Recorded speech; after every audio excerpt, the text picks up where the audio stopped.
Hello, hello.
Hello friends, welcome to my YouTube channel, New Fun Limited. এতিয়া বাজিলে 2টা।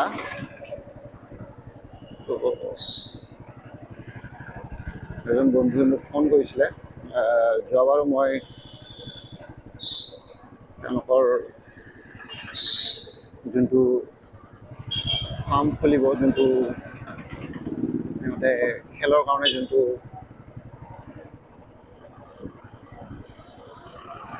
Institution খুলিব, তাতে মই গৈছিলোঁ কিবা মেজাৰমেণ্ট ল'বৰ কাৰণে। তো আকৌ আজি ফাইনেল ডিজাইনছবোৰ হৈ গৈছে। তো এটা ফাইনেল মেজাৰমেণ্টৰ কাৰণে স্পেচিয়েলি মোক মাতিছে। মোৰ ছিনিয়ৰ হয়, আমাৰ বঙাইগাঁও হাই ছেকেণ্ডেৰী স্কুল তেওঁ এলুমিনি হয়, তেওঁ ছিনিয়ৰ হয়, মানে 2টা ক্লাছ ছিনিয়ৰ। তেওঁ নতুনকৈ এখন খেল ভিষ্টা বুলি এখন ইনষ্টিটিউশ্যন এখন খুলিছে। তাত বিভিন্ন ধৰণৰ গেমছ খেলিব পাৰিব, ক্ৰিকেটৰ পৰা আদি কৰি ফুটবল, বেডমিণ্টন, এইবোৰ খেলাত ইনডোৰ খেলাৰ কাৰণে আয়োজন তাতে ব্যৱস্থা আছে।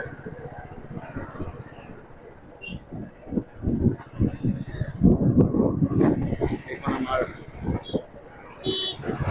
ঐতিহাসিক Bongaigaon flyover, one and only flyover. আৰু এইখন লাইফ লাইন বুলিও কোৱা যায় বঙাইগাঁৱৰ, কাৰণ এইখন নাথাকিলে এই বঙাইগাঁওখন যোনটো মানে আপোনালোকে যোনটো দেখিছে, সেই বঙাইগাঁও নাথাকিলে কাৰণ এই বঙাইগাঁওখন বচাই ৰাখিছে আমাৰ এইখিনি ফ্লাইঅভাৰখন, এই ফ্লাইঅভাৰখনেই।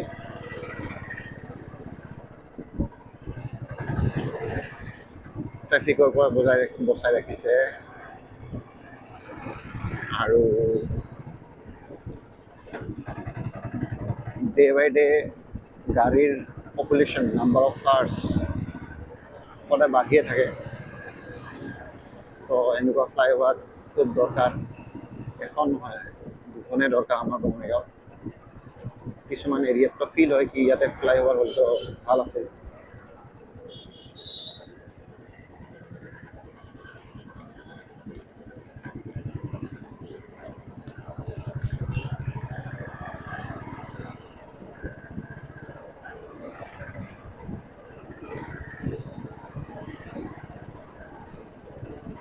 বঙাইগাঁও SP অফিচ,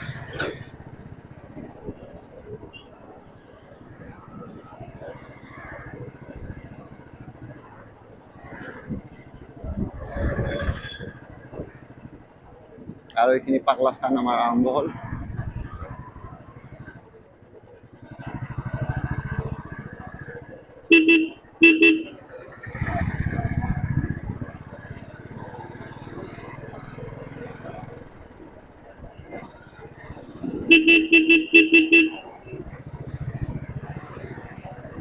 বঙাইগাঁওখন মোটামুটি 2005-ৰ পৰা এইটো ফাৰ্ষ্ট চেঞ্জ হৈছে।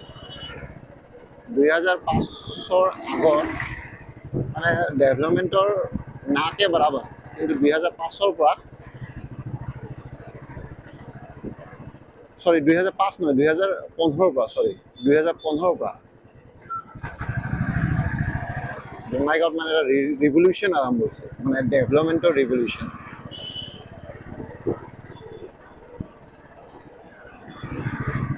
2015-ৰ পৰা মানে বিভিন্ন ধৰণৰ কোম্পানীজ ইয়াতে অহা আৰম্ভ হ'ল, আৰু এটাক দেখি আন এটা কোম্পানী আহি গ'ল।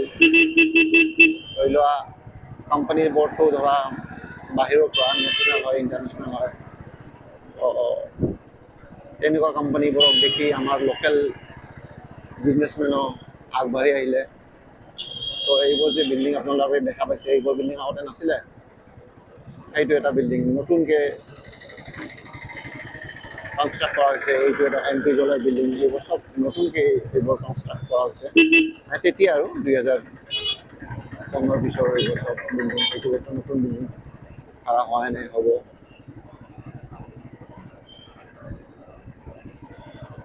মানে যাৰ যাৰ মাটি আছে ধৰি লওক বা বিল্ডিং আছে, তেওঁলোকে মানে আগতে সাহস পোৱা নাছিলে কি বিল্ডিংটো যদি বনাই দিওঁ, তাৰ যদি ভাড়া নহয় তেতিয়াতো লছত যাব না। তো এতিয়া আৰু সেইবোৰ কথা নাই, যদি আপোনালোকৰ মাটি আছে, বিল্ডিং কনষ্ট্ৰাক্ট কৰি দিয়ক, ভাড়া আহিবই। ডাঙৰ ডাঙৰ কোম্পানীয়ে ল'ব, লোকেল ভেণ্ডাৰ্ছ আছে, লোকেল দোকানবোৰ আছে, লোকেল বিজনেছমেন আছে, তেওঁলোকে ল'ব। তো এতিয়া কনষ্ট্ৰাক্ট কৰি দিলে আৰু লছ বিজনেছ নহয় আৰু।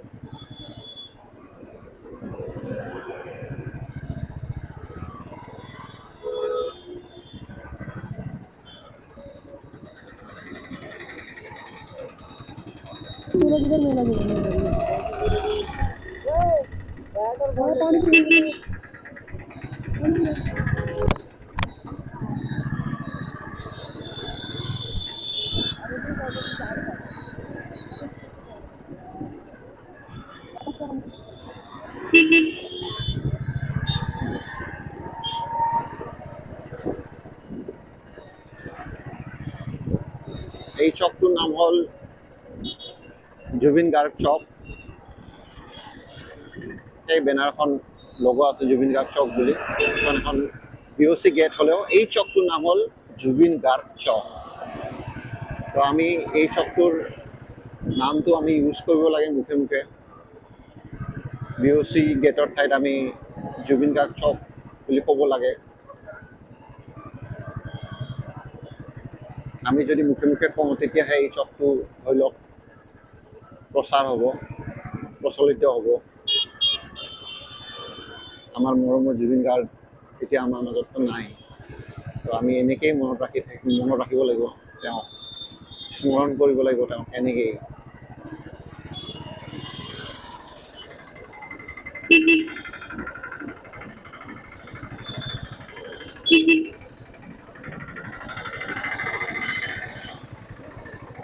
হোটেল নিৰ্মাণা,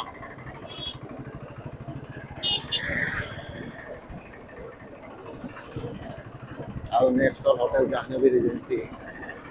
চাপাগুৰিত মোটামুটি লগালগিকে কেইখনমান হোটেল আছে, ভাল হোটেল আছে। এইখন আমাৰ জাহ্নবী ৰিজেঞ্চি, খুব ধুনীয়া হস্পিটেলিটি, যাতে মানুহে বাহিৰৰ পৰা আহিলে পায়। এইটো ইউকো বেংক,